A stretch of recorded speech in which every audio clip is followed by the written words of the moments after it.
बुलंदशहर में सिलेंडर फटने से ढहा मकान, मलबे में दबने से 6 लोगों की मौत की खबर। मरने वाले सभी एक ही परिवार के। बुलंदशहर में सिलेंडर ब्लास्ट में 10 लोग घायल हुए हैं। पुलिस और प्रशासन की टीम मौके पर पहुंची, घायलों को पहुंचाया गया अस्पताल। कांग्रेस ने झारखंड विधानसभा चुनाव के लिए 21 उम्मीदवारों की पहली सूची जारी की। उम्मीदवारों में से 4 मंत्रियों को टिकट, वहीं कैबिनेट मंत्री बन्ना गुप्ता महगामा से दीपिका पांडे, वहीं जामताड़ा से इरफान अंसारी को टिकट दिया गया है। सूत्रों के मुताबिक झारखंड में जेएमएम 41, कांग्रेस 29 सीट पर लड़ सकती है चुनाव। आरजेडी 6, लेफ्ट 4 और अन्य को मिल सकती है 1 सीट।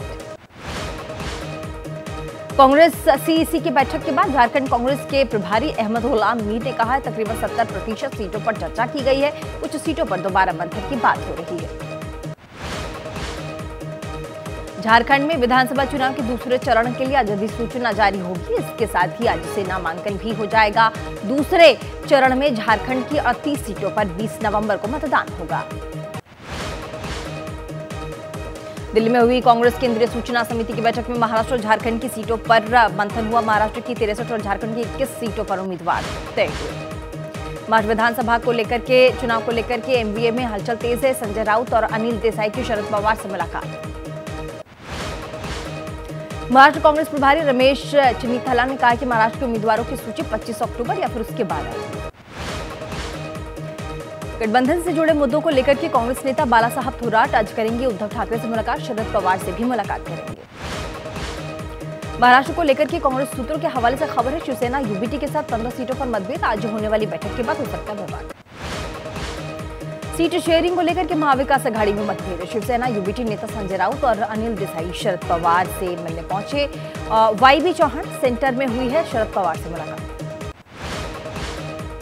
महाराष्ट्र कांग्रेस प्रमुख नाना पटोले का आरोप है कि वोटर लिस्ट में बीजेपी कर रही है गड़बड़ी। चुनाव आयोग बीजेपी की मदद कर महाविकास अघाड़ी के वोट को कम कर रहा है। महाराष्ट्र की 288 विधानसभा सीटों पर होने वाले चुनाव के लिए आज अधिसूचना जारी होगी। नामांकन दाखिल करने की आखिरी तारीख 29 अक्टूबर। उत्तराखंड की केदारनाथ विधानसभा सीट पर होने वाले उपचुनाव के लिए भी आज अधिसूचना जारी होगी। नामांकन दाखिल करने की आखिरी तारीख 29 अक्टूबर।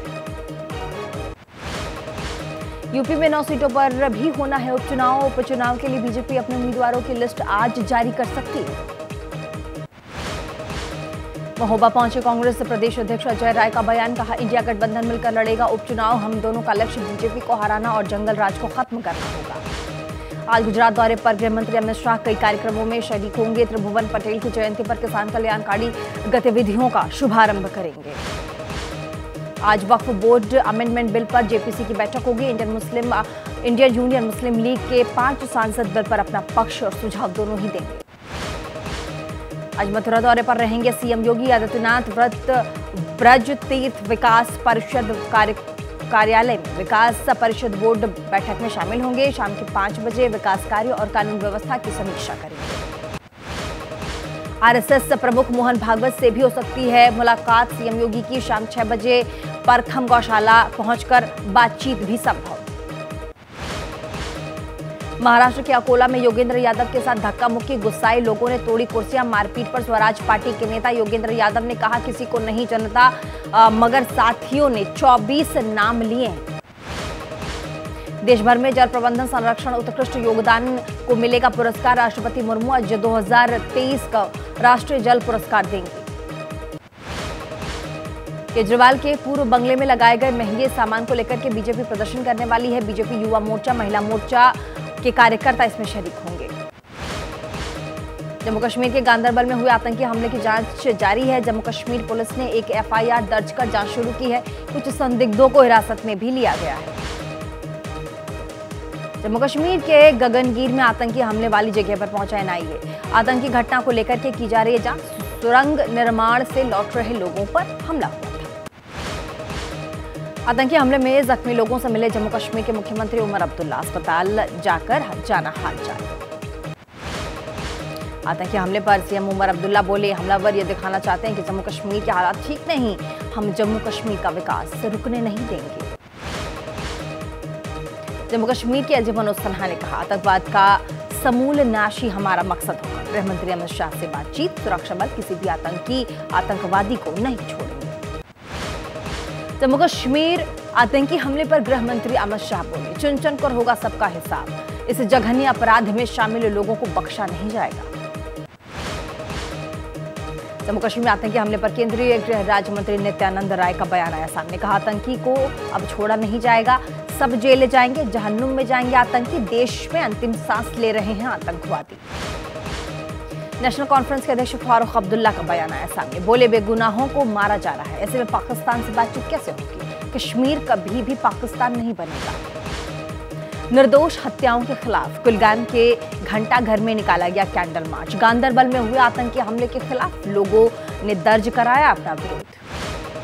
दिल्ली के प्रशांत विहार इलाके में हुए ब्लास्ट मामले में पुलिस ने किया है सीसीटीवी को खंगाला है। एक संदिग्ध की इसमें तस्वीर भी सामने आई है। पुलिस उसकी जांच कर रही है। जांच एजेंसियों के सूत्रों के मुताबिक सीसीटीवी शनिवार रात का है। एक शख्स ब्लास्ट स्पॉट की तरफ जाता नजर आ रहा है। इसके हाथ में नजर आ रहा है सफेद रंग का बैग।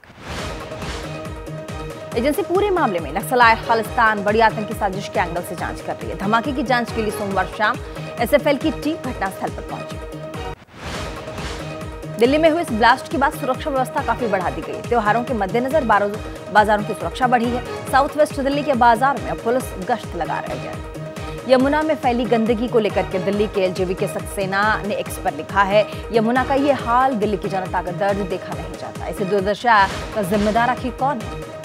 एलजेवी के सक्सेना ने एक्स पर पोस्ट कर दिल्ली बीजेपी प्रवक्ता प्रवीण शंकर कपूर ने कहा कि यमुना की इस हालत के लिए कांग्रेस और आम आदमी पार्टी की जिम्मेदार है। पंजाब पुलिस ने धान की पराली जलाने वाले किसानों पर कार्यवाही की। अब तक 874 एफआईआर दर्ज हुए हैं। पराली जलाने के 1393 मामले दर्ज किए गए। कोलकाता में मुख्यमंत्री ममता बनर्जी के साथ जूनियर डॉक्टर्स की कल सेक्रेटरिएट में बातचीत हुई। बैठक के बाद डॉक्टर्स ने भूख हड़ताल तो वापस ले लिया, लेकिन कह रहे हैं कि आश्वासन में अभी भी सकारात्मकता नहीं है। दिल्ली में बढ़ने लगा प्रदूषण का स्तर। 300 के पार एक्यूआई लेवल है। ग्रैप 2 लागू कर दिया गया है। डीजल जनरेटर पर रोक लगा दी गई है। निजी वाहनों को कम करने के लिए कहा गया है।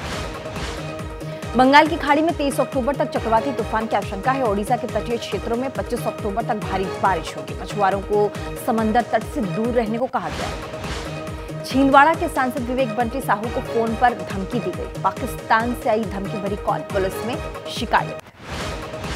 बाबा सिद्दीकी हत्या मामले में 4 आरोपियों की पुलिस हिरासत में 25 अक्टूबर तक बढ़ा दी गई है। मुंबई कोर्ट में पेशी के बाद 4 आरोपियों की पुलिस हिरासत में उनको भेजा गया। 25 अक्टूबर तक इनकी रिमांड बढ़ा दी गई है। पंजाब में मोगा पुलिस ने 4 बदमाशों को गिरफ्तार किया है। एक बदमाश लक्की पटियाल गैंग तो वहीं बाकी 3 बदमाश लॉरेंस गैंग से जुड़े।